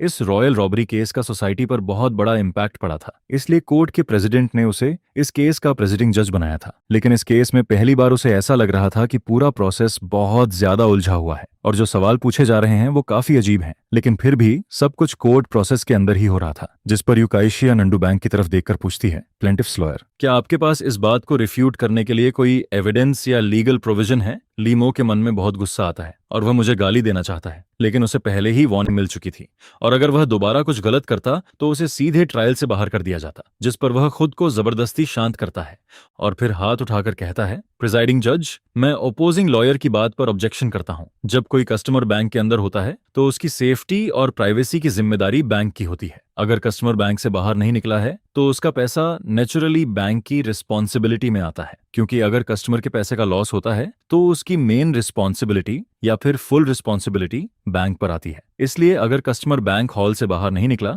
तो वह पैसा बैंक का माना जाएगा। इसमें यह अलग अलग करने की जरूरत नहीं है कि पैसा बैंक का था या कस्टमर का, क्योंकि जब तक पैसा बैंक हॉल में है तब तक वह बैंक प्रॉपर्टी माना जाएगा। यह कहते हुए लीमो लगातार मेरी तरफ घूरता रहता है और उसके चेहरे पर मेरे लिए रेजेंटमेंट साफ दिखाई देता है, जिस पर मैं हल्की सी स्माइल करता हूं और फिर कुछ सोचने के बाद हाथ उठाकर प्रेसिडिंग जज से कहता हूं, प्रेसिडिंग जज, नंदू बैंक की तरफ से अभी जो बात कही गई है उसके बारे में मेरे पास एक केस है। यह केस करीब 6 महीने पहले का है। उस समय एक कस्टमर ने बैंक से पैसे निकाले थे, लेकिन जैसे ही वह पैसे लेकर बाहर निकला तभी लेवल 4 पर वेट कर रहे रॉबर ने उससे पैसे छीन लिए। उस टाइम उस कस्टमर से 1,50,000 युआन लूट लिए गए थे। फिर बाद में रॉबर मर गया, लेकिन उसने वह पैसे पहले ही खर्च कर दिए थे, इसलिए पैसे वापस नहीं मिल पाए, जिस पर वह कस्टमर बैंक के पास गया और कंपेंसेशन मांगा। फिर उसने नंदू बैंक पर लगातार केस भी किया, लेकिन उस समय बैंक ने कोर्ट में यह कहा था कि जैसे ही कस्टमर काउंटर से बाहर निकल गया उसके बाद बैंक रिस्पॉन्सिबल नहीं है, और बैंक ने यह भी कहा था कि कस्टमर ने अपने पैसे की प्रॉपर सेफ्टी नहीं रखी, जिसकी वजह से वह कस्टमर केस हार गया। लेकिन अब नांदू बैंक खुद कह रहा है कि जब तक कस्टमर बैंक हॉल में है तब तक उसके पैसे की सेफ्टी की रिस्पॉन्सिबिलिटी बैंक की है, और अगर पैसे का नुकसान होता है तो बैंक उसकी जिम्मेदारी लेगा। तो फिर आखिर नंदू बैंक की रियल बात कौन सी है? जब मैं आपसे केस कर रहा था तब आपने कहा कि काउंटर छोड़ने के बाद आप रिस्पॉन्सिबल नहीं है, लेकिन अब जब आप पर केस हुआ है तो आप कह रहे हैं कि कस्टमर बैंक हॉल में रहे तो पैसे बैंक के माने जाएंगे। अगर ऐसा है तो क्या नंदू बैंक मेरे मेहनत के पैसे वापस करेगा? इसके बाद मैं कहता हूं, प्रिजाइडिंग जज, हम रिक्वेस्ट करते हैं कि उस समय के कस्टमर को विटनेस के तौर पर कोर्ट में बुलाया जाए, जिस पर यूकाइशिया हल्का सा सिर हिलाती है और फिर कोर्ट ऑफिसर अनाउंस करता है, प्लेंटिफ्स लॉयर की तरफ से विटनेस को बुलाने की रिक्वेस्ट अप्रूव की जाती है। इसके बाद बलीफ एक लगभग 40 से 50 साल की आंट को कोर्टरूम में लेकर आता है। जैसे ही वह आंट कोर्टरूम में एंटर करती है वह सीधा लीमो की तरफ घूरने लगती है, जिस पर लीमो को अचानक बहुत बुरा प्रमोशन फील होने लगता है। फिर यूकाइशिया विटनेस की इन्फॉर्मेशन पढ़ती है। विटनेस का नाम वांगमिन है, उम्र 46 साल। क्या आपकी आइडेंटिटी सही है? जिस पर वांगमिन तुरंत सिर हिलाती है, जज, मैं वांगमिन हूं और मेरी आइडेंटिटी बिल्कुल सही है। फिर यूकाइशिया कहती है, विटनेस की आइडेंटिटी कंफर्म हो चुकी है, अब आप उस समय की सिचुएशन बताइए। यह सुनते ही वांगमिन जैसे अपने अंदर की सारी फीलिंग्स बाहर निकालने लगती है। 6 महीने पहले मैंने नंदू बैंक में पैसे जमा किए थे। हो सकता है नंदू बैंक के लिए 1,50,000 युआन ज्यादा ना हो, लेकिन वह पैसे मेरे और मेरे परिवार की कई सालों की मेहनत थे। हम वह पैसे अपने बेटे के फ्यूचर के लिए जोड़ रहे थे, लेकिन बाद में हमें पता चला कि वह पैसे गायब हो चुके हैं, जिस पर हमने लॉयर की सलाह पर बैंक पर केस किया, लेकिन बैंक ने कहा कि वह रिस्पॉन्सिबल नहीं है। उन्होंने कहा कि मैंने अपने पैसे की सही से देखभाल नहीं की और इसी वजह से मेरा केस हार गया। आज मैं सिर्फ नंदू बैंक से एक सवाल पूछना चाहती हूँ, आपका मतलब क्या है? क्या आप डबल स्टैंडर्ड यूज कर रहे हैं? जब मैंने आप पर केस किया तब आपने कहा कि काउंटर छोड़ने के बाद आप रिस्पॉन्सिबल नहीं हैं, लेकिन अब जब आप पर केस हुआ है तो आप कह रहे हैं कि बैंक हॉल में कस्टमर के पैसे का लॉस हो तो उसकी मेन रिस्पॉन्सिबिलिटी बैंक की है, और अगर कस्टमर बैंक हॉल से बाहर नहीं निकला तो वह पैसा बैंक का माना जाएगा। तो फिर क्या आपको मेरे मेहनत के पैसे मुझे वापस नहीं देने चाहिए? शुरू में वांगमिन काफी कामली बोल रही होती है, लेकिन वह जितना ज्यादा बोलती है उतना ही ज्यादा एक्साइटेड होती जाती है और आखिर में वह गुस्सा होकर गालियां देना शुरू कर देती है, जिस पर साइड में खड़े पुलिस वाले उसे कंट्रोल करने की कोशिश करते हैं, लेकिन वह उसे रोक नहीं पाते। फिर ट्रायल थोड़ी देर के लिए सस्पेंड हो जाता है और लाइव ब्रॉडकास्ट देख रहे लोग भी इस बारे में बात करना शुरू कर देते हैं। कोई कहता है, सच में नांदू बैंक से पाला पड़ना बहुत अनलकी है, जिस पर दूसरा कहता है, मुझे याद है बाकी बैंक्स इतने ज्यादा ऑटरेजस नहीं होते। फिर कोई और कहता है, पता नहीं, लेकिन तुम लोग कमेंट में बता सकते हो कि कौन कौन से बैंक्स ऐसे बैरियर्स क्रिएट करते हैं। ट्रायल सस्पेंड होने के बाद लाइव ब्रॉडकास्ट में बहुत सारे लोग नांदू बैंक के खिलाफ कंप्लेन करने लगते हैं। इधर कोर्टरूम में यूकैक्सिया देखती है कि विटनेस अपने इमोशंस कंट्रोल नहीं कर पा रही है, जिस पर वह थोड़ी देर सोचती है और फिर कहती है, प्लेनेटिव विटनेस, अपने इमोशंस कंट्रोल कीजिए, कोर्ट में अब्यूज अलाउ नहीं है, यह आपकी पहली वार्निंग है। प्रीसीडिंग जज की आवाज सुनते ही वांगमिन तुरंत खुद को कंट्रोल कर लेती है। फिर वह कहती है, सॉरी प्रेसिडिंग जज, मैं कोर्ट में अपने इमोशंस कंट्रोल नहीं कर पाई, जिस पर यूकाइशिया के चेहरे पर कोई एक्सप्रेशन नहीं आता और वह कहती है, प्लेनेटिव विटनेस वांगमिन, क्या आपने अपनी बात पूरी कर ली है? वांगमिन सिर हिलाकर कहती है, जी प्रेसिडिंग जज, मैंने अपनी बात पूरी कर ली है। इसके बाद बैलीफ वांगमिन को कोर्ट रूम से बाहर ले जाता है। जैसे ही वांगमिन बाहर जाती है, यूकैक्सिया लीमो की तरफ देखती है। फिर वह कहती है, प्लेनेटिव विटनेस ने क्लेम किया है कि नांदू बैंक ने बैंक हॉल में कस्टमर की प्रॉपर्टी की सेफ्टी की रिस्पॉन्सिबिलिटी नहीं निभाई। डिफेंडेंट साइड, नांदू बैंक, उस समय की सिचुएशन पर अपना एक्सप्लेनेशन दे। यह सुनकर लीमो अपनी मुट्ठियां कस लेती है और खुद को जबरदस्ती शांत करने की कोशिश करती है, क्योंकि यह लॉ सूट उसके लिए बहुत ज्यादा टॉर्चर बन चुका था। उसे तो अब ऐसा फील होने लगा था कि शायद वह यह केस जीत ही नहीं पाएगी। फिर वह लंबी सांस सांस लेती है और खुद को शांत करके कहती है, प्रिजाइडिंग जज, मुझे प्लेंटिफ विटनेस की मेंटल कंडीशन पर डाउट है। अभी थोड़ी देर पहले एडजर्नमेंट के दौरान विटनेस का बिहेवियर नॉर्मल नहीं था, इसलिए मुझे लगता है कि कोर्ट में उसकी बात को प्रॉपर एविडेंस नहीं माना जा सकता। इतना कहकर ली मो मेरी तरफ देखती है, लेकिन उसी वक्त उसे अचानक बहुत बुरा फीलिंग होने लगता है, क्योंकि यूकाइशिया अभी सोच ही रही होती है कि लीमो की बात मानी जाए या नहीं। तभी मैं अपना हाथ उठा देता हूं, जिस पर यूकाइशिया मेरी तरफ देखकर पूछती है, प्लेंटिफ्स लॉयर, क्या आपको कुछ कहना है या कुछ ऐड करना है? मैं हल्का सा स्माइल करता हूं और अपने हाथ में मौजूद फाइल्स ऊपर उठाता हूं। लीमो ध्यान से उन फाइल्स को देखती है और उसमें करीब 10 से 12 विटनेस फाइल्स होती हैं, जिस पर लीमो कंफ्यूज्ड होकर मेरी तरफ देखने लगती है। मैं उसकी तरफ देखकर हल्का सा स्माइल करता हूं और फिर कहता हूं, प्रेसिडिंग जज, हम डिफेंस लॉयर की बात से एग्री करते हैं। अगर उन्हें लगता है कि यह विटनेस मेंटली अनस्टेबल हो सकती है तो हम इस पॉइंट पर डिबेट नहीं करेंगे, लेकिन हमारे पास अभी भी कई और विटनेस हैं जो यह साबित कर सकते हैं कि नांडू बैंक के अंदर कस्टमर्स की प्रॉपर्टी की सेफ्टी प्रोटेक्ट नहीं कर पाया। यह कहते हुए मैं बाकी विटनेस फाइल्स बाहर निकाल देता हूं। यह देखकर लीमो पूरी तरह शॉक हो जाती है, क्योंकि उसने इतने सालों में बहुत सारे लॉसूट्स लड़े थे, लेकिन उसने आज तक ऐसा सीन कभी नहीं देखा था। यह उसके लिए पूरी तरह डिफेंस ब्रेक होने जैसा था, जिस पर मैं मन ही मन उसकी तरफ देखकर हंसता हूं, क्योंकि अगर वह एक विटनेस को मेंटली अनस्टेबल कहकर बचना चाहती थी तो बाकी विटनेस का क्या करेगी? वह सबको तो गलत नहीं साबित कर सकती थी। और फिर मैं आगे कहता हूं, प्रिजाइडिंग जज, हमारे पास जो एविडेंस है वह यह साबित करने के लिए काफी है कि नांदू बैंक के पास कस्टमर प्रॉपर्टी की सेफ्टी प्रोटेक्ट करने की एबिलिटी नहीं थी, इसलिए डिफेंडेंट साइड के लॉयर की एप्लीकेशन रिजेक्ट की जानी चाहिए। जिस पर यूकाइशिया थोड़ी देर सोचती है और फिर डिसीजन सुनाती है। प्लेनेटिव की एप्लीकेशन को रिजेक्ट किया जाता है क्योंकि प्लेनेटिव की तरफ से दिया गया एविडेंस यूनिवर्सल नहीं है, लेकिन डिफेंडेंट साइड की यह बात एक्सेप्ट की जाती है कि बैंक को कस्टमर प्रॉपर्टी की सेफ्टी प्रोटेक्ट करनी चाहिए। यह डिसीजन सुनते ही कोर्ट रूम में मौजूद कई लोग कंफ्यूज हो जाते हैं, क्योंकि उन्हें समझ नहीं आता कि एक साथ रिजेक्ट और एक्सेप्ट कैसे हो सकता है। लाइव ब्रॉडकास्ट देख रहे लोग भी कंफ्यूज हो जाते हैं और फिर कोई कमेंट करता है, टीचर लुओ, इसका मतलब क्या है? रिजेक्ट भी किया और एग्री भी किया? जिस पर टीचर लुओ हल्का सा स्माइल करते हैं और एक्सप्लेन करते हैं, प्रिजाइडिंग जज ने प्लेंटिफ की एप्लीकेशन रिजेक्ट इसलिए की है क्योंकि प्लेंटिफ जो एविडेंस लाया है वह हर केस पर अप्लाई नहीं होता, लेकिन लॉ के हिसाब से बैंक की जिम्मेदारी होती है कि वह बैंक के अंदर कस्टमर की प्रॉपर्टी की सेफ्टी प्रोटेक्ट करे। और अगर कोर्ट पूरी तरह प्लेनेटिव की बात मान लेता तो इसका मतलब होता कि हर हालत में बैंक रिस्पॉन्सिबल नहीं है, जबकि लॉ ऐसा नहीं कहता। लेकिन दूसरी तरफ जज ने यह भी माना है कि इस डिबेट में नांडू बैंक ने अपनी रिस्पॉन्सिबिलिटी ठीक से नहीं निभाई, इसलिए यह फैसला बहुत स्मार्ट तरीके से दिया गया है। जज ने लॉ की डिग्निटी भी बचा ली और साथ में यह भी बता दिया कि इस केस में नांडू बैंक ने सही काम नहीं किया, जिस पर अब नंदू बैंक पूरी तरह दूसरे साइड की डिबेट में फंस चुका है। फिर टीचर लुओ हल्का सा सिर हिलाते हैं और कहते हैं, मुझे लगता है यह लॉसूट शायद अब हारने वाला है, नंदू बैंक हार सकता है। ये सुनते ही लाइव ब्रॉडकास्ट में लोग कमेंट करने लगते हैं। कोई कहता है, अगर टीचर लुओ कह रहे हैं कि नंदू बैंक हार जाएगा तो शायद अब नंदू बैंक के पास कोई उम्मीद नहीं बची। जिस पर दूसरा कहता है, अरे आखिर टीचर लुओ कौन है ये मत भूलो। फिर लुडाकियांग कमेंट सेक्शन को देखकर हल्का सा स्माइल करते हैं और कहते हैं, ठीक है, ये लॉसूट अब लगभग खत्म होने वाला है। अब फाइनल स्टेटमेंट्स देखते हैं और फैसला सुनाए जाने के बाद कोर्ट इस जजमेंट रिजल्ट को अडॉप्ट कर लेता है, जिस पर लीमो अपना हाथ उठाता है और प्रेसिडिंग जज से कहता है कि आपने मुझे अपनी बात पूरी करने और ये एक्सप्लेन करने का मौका ही नहीं दिया कि मैंने जो अभी ट्रायल एप्लीकेशन दी थी वो इनवैलिड थी। यह सुनकर प्रेसिडिंग जज कहता है कि एप्लीकेशन इनवैलिड थी, जिस पर लीमो के चेहरे पर काली लकीरें पड़ जाती हैं और वह हैरानी में सोचता है कि आखिर एप्लीकेशन इनवैलिड होने का मतलब क्या है। फिर प्रेसिडिंग जज कहता है, मैं ये पूछना चाहता हूं कि एप्लीकेशन इनवैलिड क्यों है? ट्रायल रिजल्ट पहले ही जारी किया जा चुका है, डिफेंडेंट को नोटिफाई भी कर दिया गया है, इसलिए अब यह एप्लीकेशन इनवैलिड है। अगर डिफेंडेंट फिर भी अपनी एप्लीकेशन पर इंसिस्ट करना चाहता है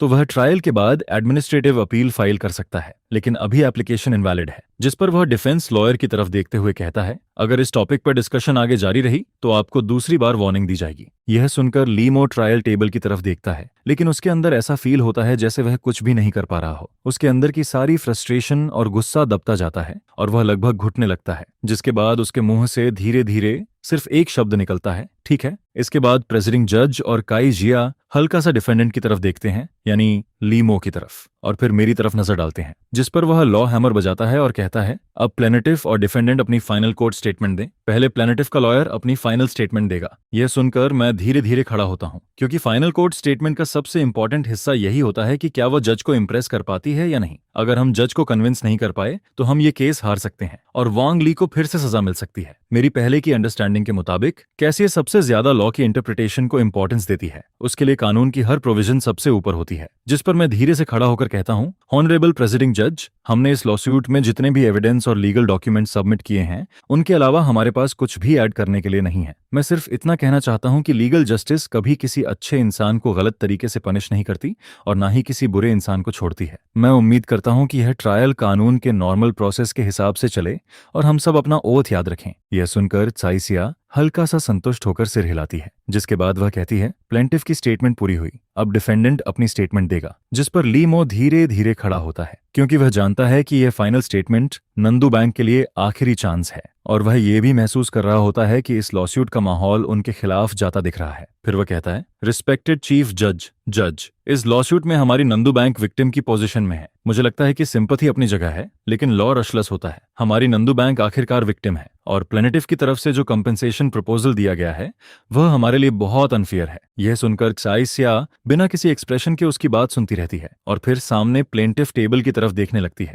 जिसके बाद वह वांग ली से कहती है, अब पार्टी खुद अपनी फाइनल स्टेटमेंट दे। जिस पर वांग ली अपना सिर उठाता है, ट्रायल टेबल की तरफ देखता है और फिर मेरी तरफ नजर डालता है। इसके बाद वह कहता है, डियर प्रेसिडिंग जज, मुझे इस ट्रायल से कोई ऑब्जेक्शन नहीं है। मैं कोर्ट जो भी फैसला देगी उसे एक्सेप्ट करूंगा। इसके साथ ही उसकी स्टेटमेंट खत्म हो जाती है। फिर कोर्ट अनाउंस करती है कि अब 30 मिनट के लिए एडजर्नमेंट होगा। इसके बाद 30 मिनट बीत जाते हैं और फिर ट्रायल दोबारा शुरू होता है। काइशा और बाकी जजेस वापस कोर्ट रूम में आते हैं, लॉ हैमर बजता है और कोर्ट फिर से शुरू होती है, जिस पर कोर्ट रूम में मौजूद हर इंसान फाइनल रिजल्ट को लेकर बेचैन महसूस करता है। लेकिन वहां सिर्फ एक इंसान ऐसा होता है जो पूरी तरह शांत दिखाई देता है और वह मैं होता हूं। हालांकि डिबेट खत्म हो चुकी थी, लेकिन फाइनल जजमेंट अभी तक सामने नहीं आया था, इसलिए बाकी सब लोग बहुत नर्वस फील कर रहे होते हैं। जिस पर ली श्यूजेन मुझे हैरानी से देखती है और कहती है, लॉयर सू, क्या आपको फाइनल ट्रायल रिजल्ट को लेकर बिल्कुल भी नर्वस फील नहीं हो रहा? ये बहुत बड़ा केस है, ऊपर से इसका लाइव ब्रॉडकास्ट भी चल रहा है, बाहर लोग भी इस पर बहुत बात कर रहे हैं। क्या आपको सच में कोई टेंशन नहीं है? जिसके जवाब में मैं मुस्कुराकर कहता हूँ,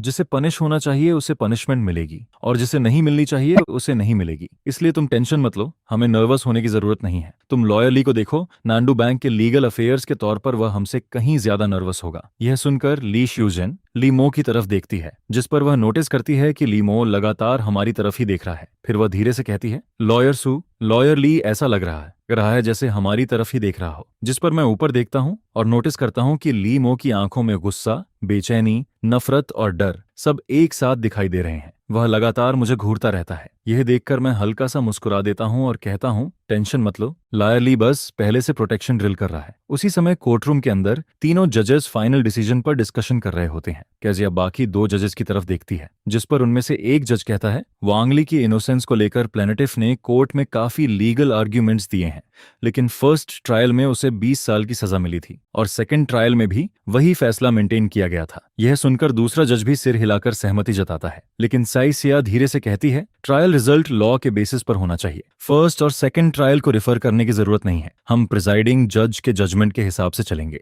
जिस पर आखिर में तीनों जजेस अपना फाइनल डिस्कशन खत्म कर लेते हैं और काइसिया फाइनल रिजल्ट तैयार करती है। इसके बाद कोर्ट रूम में 30 मिनट का समय बहुत जल्दी खत्म हो जाता है। इस लॉसूट को फॉलो करने वाला हर इंसान फाइनल वर्डिक्ट का इंतजार करता रहता है। फिर काइसिया और बाकी दो जजेस कोर्ट रूम में वापस आते हैं, जिस पर क्लर्क जोर से अनाउंस करता है, ऑल राइज। यह सुनकर कोर्ट रूम में मौजूद सभी लोग खड़े हो जाते हैं। लीमो घबराहट के साथ ट्रायल बोर्ड की तरफ देखता है, क्योंकि इस वक्त तक उसे बिल्कुल भी यकीन नहीं होता कि फाइनल रिजल्ट क्या आने वाला है। वह सिर्फ काइसिया के मुंह से फैसला सुनने का इंतजार करता रहता है। उसी दौरान मैं अनजाने में प्लेनेटिव साइड की तरफ देखता हूं और नोटिस करता हूं कि वहां मैं खुद पूरी तरह रिलैक्स्ड दिखाई दे रहा हूं, जिसे देखकर मुझे महसूस होता है कि शायद मुझे पहले से ही फैसला पता है। फिर काइसिया अपने सामने रखी जजमेंट फाइल को देखती है और सबकी नजरों के बीच धीरे धीरे बोलना शुरू करती है, यह देखते हुए कि उस समय वांग ली अपनी बेसिक सैनिटी खो चुका था।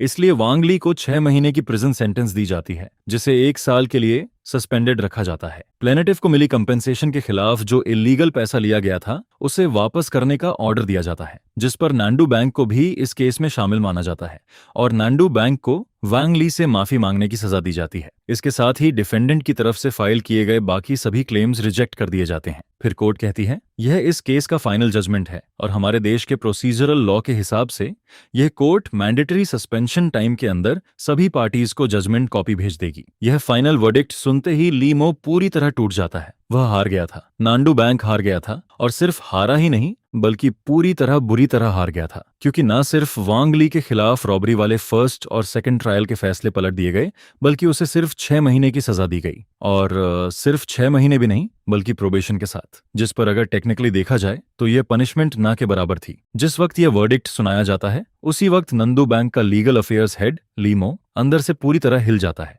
वह पहले से हारने के लिए मेंटली तैयार था, लेकिन उसने कभी नहीं सोचा था कि वह इतनी बुरी तरह हारेगा। वांग ली की सस्पेंडेड सेंटेंस को छोड़ भी दिया जाए तो भी नांडू बैंक को वांग ली से माफी मांगनी पड़ रही थी, जिस पर लीमो को तुरंत याद आता है कि अगर वांग वू को इस सस्पेंशन रिजल्ट के बारे में पता चला तो वह इमेजिन कर सकता है कि अगले ही पल उसे अपना सामान उठाकर ऑफिस से बाहर निकलना पड़ेगा। उधर वांग वू पूरी तरह पागल हो चुका होता है।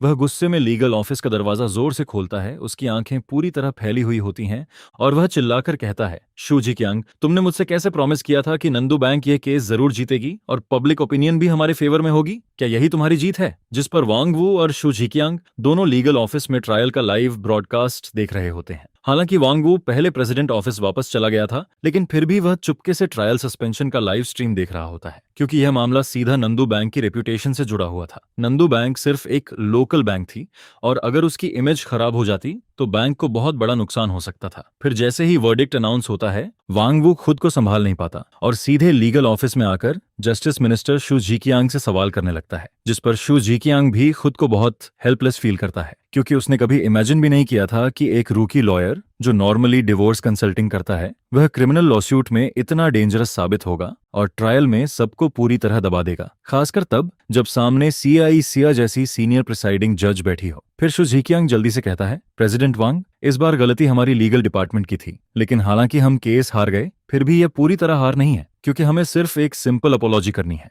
अगर पब्लिक ओपिनियन हमारे फेवर में रही तो आखिर में जीत फिर भी नांडू बैंक की ही होगी। यह सुनकर वांग वू हल्का सा आंखें सिकोड़ता है और गुस्से में कहता है, पब्लिक ओपिनियन कोई काम की चीज नहीं है। हमारी बैंक को कोर्ट ने माफी मांगने का ऑर्डर दिया है और तुम अभी भी पब्लिक ओपिनियन की बात कर रहे हो? क्या तुम्हें लगता है मैं बेवकूफ हूँ? केस हारने के बाद पब्लिक ओपिनियन हमारे फेवर में कैसे जाएगी? जिस पर शू जिकियांग ऑकवर्ड होकर चुप हो जाता है, क्योंकि उसने जो अभी कहा था वह सिर्फ वांग वू को शांत करने के लिए कहा था। उसे खुद भी नहीं पता था कि पब्लिक ओपिनियन कैसे जीती जाएगी। फिर वह जल्दी से कहता है, मैं पहले कोई तरीका सोचता हूँ। लेकिन वांग वू उसकी बात काटते हुए कहता है, मोशन, अगर इस ट्रायल की वजह से हमारी बैंक की रेपुटेशन खराब हुई तो तुम जस्टिस मिनिस्टर होने के बावजूद यहां से निकलने के लिए तैयार रहना। जिस पर शू जिकियांग कुछ और बोलना चाहता है, लेकिन वांग वू उसे कोई मौका नहीं देता और गुस्से में लीगल ऑफिस से बाहर निकल जाता है। उधर ट्रायल खत्म होने के बाद बाकी 2 जजेस कोर्टरूम से निकल जाते हैं, क्योंकि वांग ली को मौके पर पूरी तरह इनोसेंट डिक्लेयर नहीं किया गया था। उस पर इलीगल मनी ट्रांसफर और अनजस्ट एनरिचमेंट का शक अभी भी बना हुआ था। हालांकि उसे सस्पेंडेड सेंटेंस मिली थी, लेकिन प्रोसेस के हिसाब से बेलीव्स अभी भी उसे नीचे लेकर जा रहे होते हैं। जिस पर ली श्यूजेन बहुत एक्साइटेड होकर मेरी तरफ देखती है और कहती है, लॉयर सू, हम ये लॉसूट जीत गए, हम सच में जीत गए। वांग ली को सिर्फ कुछ महीनों की सजा मिली। फिर वह आगे कहती है, फर्स्ट और सेकंड ट्रायल में उसे 20 साल की सजा मिली थी, उसके मुकाबले यह फैसला तो बहुत बड़ी जीत है। ये कहते कहते ली श्यूजेन एक्साइटमेंट में हल्का सा उछलने लगती है और उसका पूरा शरीर खुशी से कांपने लगता है। जिस पर मैं उसकी तरफ देखता हूँ, उसके चेहरे पर बहुत बड़ी स्माइल होती है और उसके होंठ एक्साइटमेंट में ऊपर उठे हुए होते हैं। फिर मैं हल्का सा मुस्कुराकर कहता हूँ, मैंने तुम्हें पहले ही कहा था ना, ये लॉसूट हम जरूर जीतेंगे, और सिया का ऐसा जजमेंट देना ये तो मैंने पहले से एक्सपेक्ट कर लिया था। इसके बाद मैं आगे कहता हूँ, अगर कोई नॉर्मल लॉयर होता तो इतनी कम सजा दिलाना ऑलमोस्ट इम्पॉसिबल था और फर्स्ट इंस्टेंस के फैसले को सेकंड इंस्टेंस में मेंटेन रखना भी मुश्किल था। लेकिन वांग जिजोंग बहुत अनलकी था, क्योंकि उसे सेकंड ट्रायल में कोई अच्छा लॉयर नहीं मिला, जबकि इस बार उसने एक गोल्डन माउथ लॉयर ढूंढ लिया। फिर मैं थोड़ा रुककर कहता हूँ, असल में अभी भी कुछ इंपॉर्टेंट पॉइंट्स ऐसे हैं जो कोर्ट में रेज नहीं किए गए, लेकिन इस पूरे लॉसूट का सबसे बड़ा पॉइंट यही था कि वांग ली रॉबरी का गिल्टी है या नहीं, वही सबसे इंपॉर्टेंट था। फर्स्ट और सेकंड ट्रायल में उसे 20 साल की सजा मिली थी, इसलिए फाइनल ट्रायल में अक्सर पहले दोनों फैसलों को ध्यान में रखा जाता है और लॉ की फेयरनेस बनाए रखने के लिए आखिर में ऐसा रिजल्ट आना कोई सरप्राइजिंग बात नहीं है। यह सुनकर ली श्यूजेन और भी ज्यादा खुश हो जाती है। फिर वह अपनी एक्साइटमेंट दबाते हुए चुपचाप सारे डॉक्यूमेंट्स और फाइल्स ठीक करने लगती है, जिसके बाद वह मेरे पीछे पीछे कोर्टरूम से बाहर जाने के लिए चल पड़ती है। उधर दूसरी तरफ लीमो लगातार चुपचाप मुझे देखता रहता है।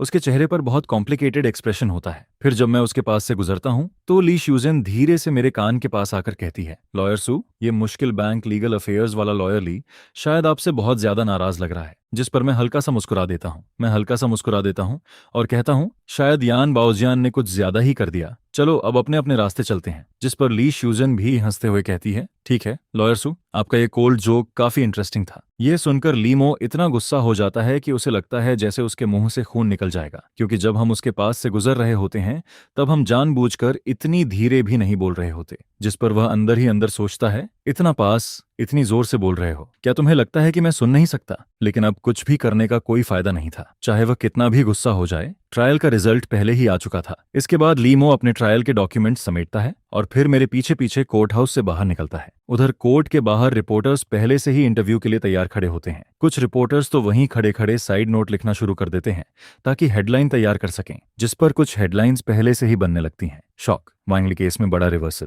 फिर जैसे ही मैं कोर्ट हाउस से बाहर निकलता हूं, बहुत सारे मीडिया वाले मेरे आसपास आ जाते हैं और मेरे सामने माइक कर देते हैं। जिस पर एक रिपोर्टर पूछता है, लॉयर सू, आपको ये आइडिया कैसे आया कि बैंक से ही प्रूफ मांगा जाए कि बैंक का पैसा उसी का है? फिर दूसरा रिपोर्टर पूछता है, लॉयर सू, हमें पता चला है कि आपकी लॉ फर्म सिर्फ मैरिज काउंसलिंग लॉ फर्म है, फिर आपने इस लॉ सूट में इतना शानदार परफॉर्मेंस कैसे दिया? इन सारे सवालों को सुनकर मैं आराम से अपना सूट ठीक करता हूं और फिर कहता हूं, हालांकि हमारी लॉ फर्म एक मैरिज काउंसलिंग लॉ फर्म है, लेकिन हमारी फर्म के lawyers criminal case, economic dispute और हर तरह के लीगल मैटर में एक्सपर्ट हैं, इसीलिए हम ये लॉ सूट जीत पाए। अगर आपको भी कोई केस लड़ना है तो आप हमारी व्हाइट आर्मी लॉ फर्म को प्रायोरिटी दे सकते हैं। यह कहते हुए मैं हल्का सा मुस्कुरा देता हूं और बहुत सिंसियर दिखने की कोशिश करता हूं। इसके बाद अपना छोटा सा एडवर्टाइजमेंट खत्म करके मैं जल्दी से ली श्यूजन को लेकर वहां से निकलने लगता हूं। उसी समय कुछ मीडिया वालों को एक और नई खबर मिल जाती है और वे कैमरा लेकर सीधे ली मो के पास पहुंच जाते हैं। जिस पर एक रिपोर्टर पूछता है, लॉयर ली, आखिर आप एक छोटे और कम फेमस लॉ फर्म से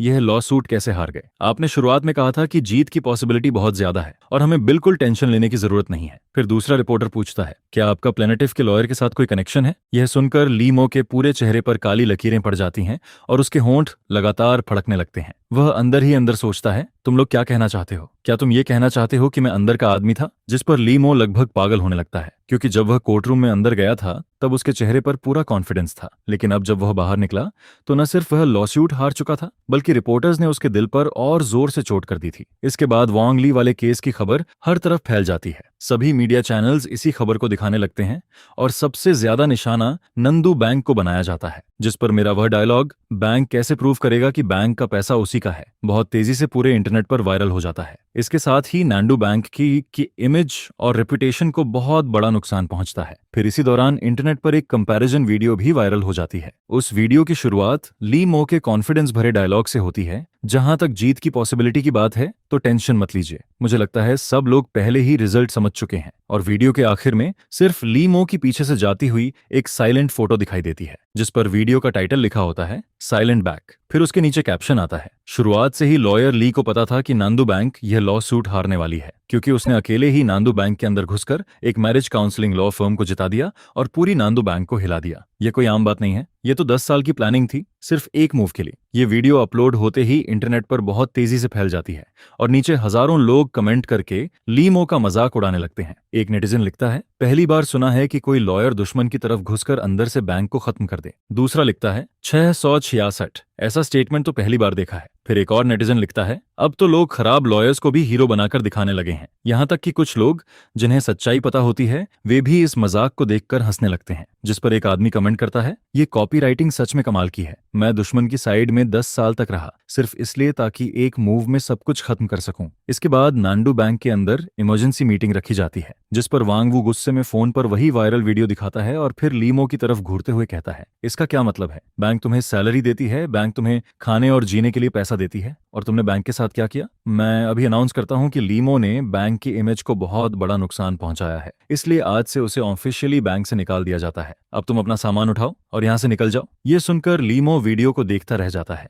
उसे खुद समझ नहीं आता कि आखिर वह इस तरीके से इंटरनेट पर फेमस कैसे हो गया, लेकिन अब उसके पास कुछ करने का मौका नहीं था। जिस पर वह दांत भींचकर कहता है, ठीक है, अगर नौकरी नहीं करनी हो तो नहीं करूंगा, मुझे अभी भी भरोसा है कि मैं कहीं और काम ढूंढ सकता हूं। इसके बाद वह तुरंत अपना सामान पैक करता है और नांडू बैंक छोड़कर चला जाता है। उधर इस लाइव ब्रॉडकास्ट का असर नांडू बैंक पर लगातार बढ़ता जाता है। बैंक की इमेज बहुत खराब हो चुकी होती है, जिस पर अपनी रेपुटेशन वापस पाने के लिए नांडू बैंक को अपने कस्टमर्स से माफी मांगनी पड़ती है। साथ ही बैंक को उन फाइनेंशियल कस्टमर्स का नुकसान भी भरना पड़ता है जिन्हें इस पूरे मामले में लॉस हुआ था। लेकिन पब्लिक ओपिनियन में इसका सिर्फ थोड़ा बहुत असर पड़ता है, जिस पर नंदू बैंक पब्लिक ओपिनियन को अपने फेवर में करने के लिए मीडिया पर बहुत पैसा खर्च करना शुरू कर देता है। काफी पैसा खर्च करने के बाद पब्लिक ओपिनियन थोड़ी बहुत बैंक के फेवर में आने लगती है। लेकिन तभी लीगल कमेंटेटर लू डाक्सियांग एक वीडियो अपलोड करता है। उस वीडियो का टाइटल होता है इस साल का सबसे शानदार ट्रायल। और जैसे ही यह वीडियो इंटरनेट पर आती है, नांडू बैंक ने मीडिया पर जितना पैसा खर्च किया था उसका असर एक पल में खत्म हो जाता है, क्योंकि उस वीडियो में लू डाकियांग ट्रायल में हुए पूरे लीगल नॉलेज और आर्ग्यूमेंट्स को डिटेल में एक्सप्लेन करना शुरू कर देता है। और साथ ही उसने ये भी एक्सप्लेन किया कि लॉयर को एक खास एंगल से डिबेट क्यों करनी पड़ी, जिस पर उसने ट्रायल के मेन पॉइंट्स को भी डिटेल में एनालाइज किया।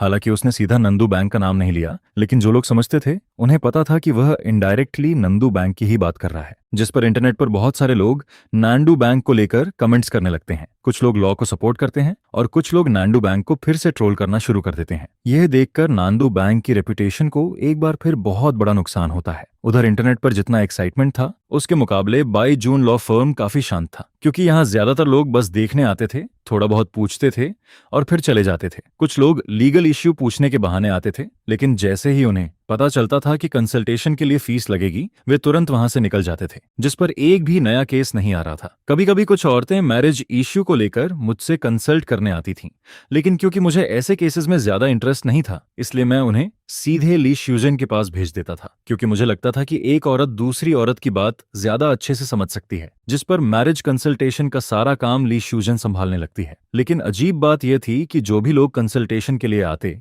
जैसे ही देखते कि रिसेप्शन पर ली श्यूजन बैठी है, वे थोड़ी देर बाद जल्दी जल्दी वहां से निकल जाते, जिस पर कई बार 10 मिनट भी पूरे नहीं होते थे और सामने वाला उठकर चला जाता था। इसके बाद मैंने 2 दिन के लिए कुछ लोगों को हायर किया और लॉ फर्म की थोड़ी बहुत रिपेयरिंग करवाई, जिस पर बाहर से देखने पर ऑफिस पहले से काफी ज्यादा प्रॉपर और प्रोफेशनल लगने लगता है। साथ ही मैंने करीब 5,000 खर्च करके कुछ सिंपल ऑफिस इक्विपमेंट भी खरीद लिए, जिस पर अब हमारा ऑफिस पहले से काफी बेहतर दिखाई देने लगता है। यह देखकर मैं संतुष्ट होकर सिर हिलाता हूँ और सोचता हूँ धीरे धीरे ही सही, लेकिन ऑफिस बड़ा और बेहतर बन रहा है। लेकिन इसके बावजूद लॉ फर्म अभी भी बहुत खाली खाली लग रही होती है, क्योंकि अभी तक हमारे पास एक भी नया केस नहीं आया था, जिस पर मुझे लगने लगता है कि शायद इंटरनेट पर की गई एडवर्टाइजमेंट का उतना असर नहीं हुआ। हालांकि इसी दौरान मुझे दूसरी लॉ फर्म्स से क्रिमिनल लॉयर के तौर पर काम करने के ऑफर्स भी आते हैं, लेकिन मैं उन सबको मना कर देता हूँ, क्योंकि मैं किसी और के लिए काम करने के बजाय खुद अपने केसेस लेना चाहता था। फिर लॉ सूट खत्म होने के 10वें दिन दोपहर करीब 12:30 बजे बाहर बहुत तेज धूप होती है और मौसम भी काफी गर्म होता है, जिस पर मैं ऑफिस में बैठकर आराम से चाय पी रहा होता हूँ और एसी चला रहा होता हूँ। उधर ली श्यूजन टीचर लू की वीडियो के नीचे कमेंट सेक्शन में हमारी लॉ फर्म का एडवर्टाइजमेंट कर रही होती है। उसका तरीका बहुत सिंपल था, वह हर कमेंट के नीचे कॉपी पेस्ट करती रहती है। इस बार केस जीतने वाले लॉयर सू नांदू बाईजुन लॉ फर्म से हैं।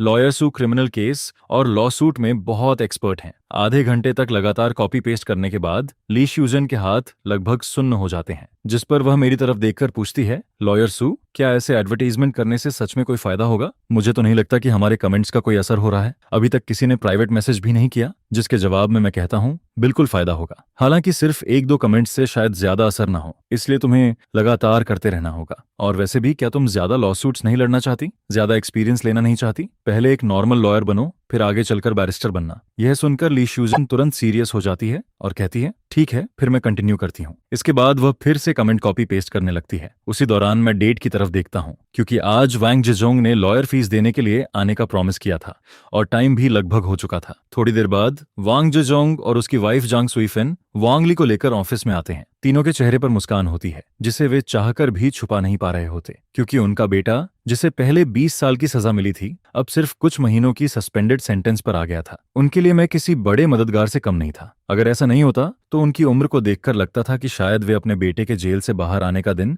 कभी देख ही नहीं पाते। जिस पर वांग ली भी मुझे देखकर मुस्कुरा रहा होता है, क्योंकि अब उसे मेरी असली कैपेबिलिटी का अंदाजा हो चुका था। अगर मैं नहीं होता तो शायद वह अब भी समाज से पूरी तरह कट चुका होता। फिर वह लोग अंदर आते हैं और मैं 3 बॉटल पानी निकालकर सोफा के सामने रख देता हूँ। इसके बाद मैं जजमेंट कॉपी निकालकर वांग ली को देता हूँ और कहता हूँ, यह फाइनल जजमेंट कॉपी है। पहले वाले सारे डॉक्यूमेंट्स अभी मेरे पास हैं, इसे ध्यान से रखना, कहीं खो मत देना। जिस पर वांग ली बहुत ध्यान से उस जजमेंट को पकड़ता है, फिर वह उसे कई बार फोल्ड करता है और ये खोपदार से माता ना में सता है और पॉकेट के बराबर छोटा करके अपने पॉकेट में रख लेता है। इसके बाद वह अपने बैग से एक काला पैकेट निकालता है, फिर वह मेरी तरफ बढ़ाते हुए कहता है, अगर आप नहीं होते लॉयर सू तो शायद मुझे कम से कम 10 साल की सजा हो जाती, लेकिन अब मुझे सिर्फ कुछ महीनों की सस्पेंडेड सेंटेंस मिली है, इसमें 1,20,000 है। ये कहकर वांग ली जबरदस्ती वह पैसे मेरे हाथ में देने लगता है, जिस पर वांग जेजोंग और झांग सुईफेन भी कहते हैं, लॉयर सू इस बार यह लॉसूट आपकी वजह से जीती गई है और दूसरे लॉयर्स की फीस के मुकाबले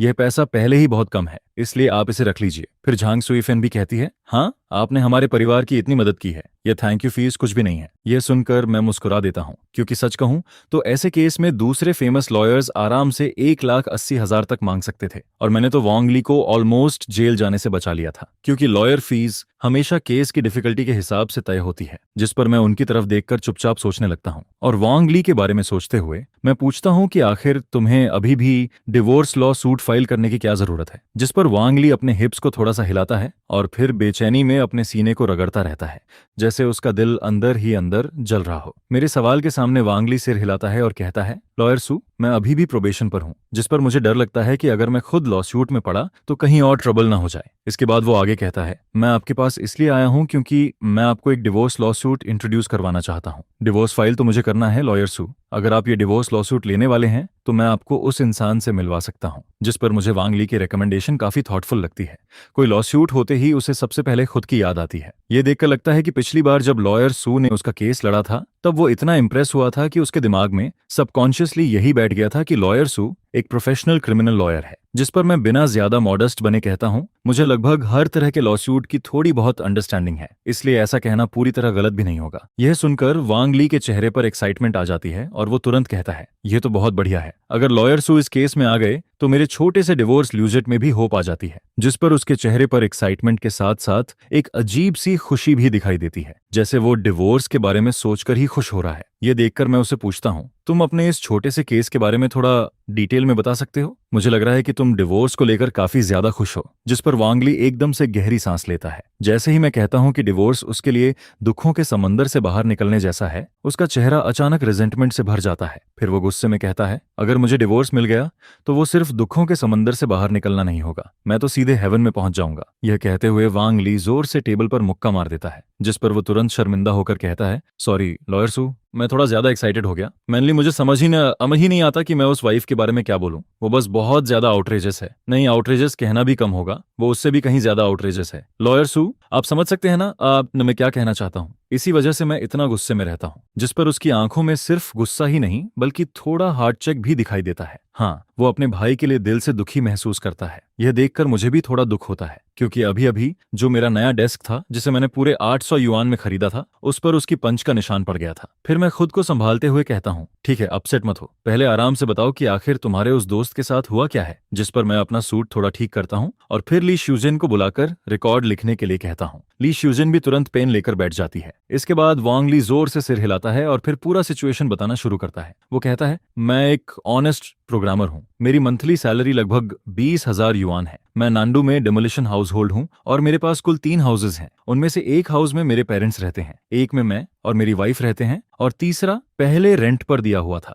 जिस पर वो आगे बताता है, लेकिन बाद में मेरी वाइफ कहती है कि उसका एक कॉलेग उस हाउस को रेंट पर लेना चाहता है, इसलिए हमने वो हाउस बाहर रेंट पर देना बंद कर दिया। फिर वो अपनी वाइफ के बारे में बताता है, मेरी वाइफ मेरे कजन के ब्रदर इन लॉ की फैमिली से है। उनका फैमिली थोड़ा पुअर है। उसकी एज लगभग मेरे बराबर है, करीब 30 साल। उसकी हाइट 162 है, वेट 55 किलोग्राम है और उसकी सैलरी सिर्फ 3,000 युआन है। इसके बाद वो आगे कहता है, उसके फैमिली में 2 छोटे ब्रदर्स भी हैं। उसके पेरेंट्स के पास कोई सोशल सिक्योरिटी या पेंशन नहीं है।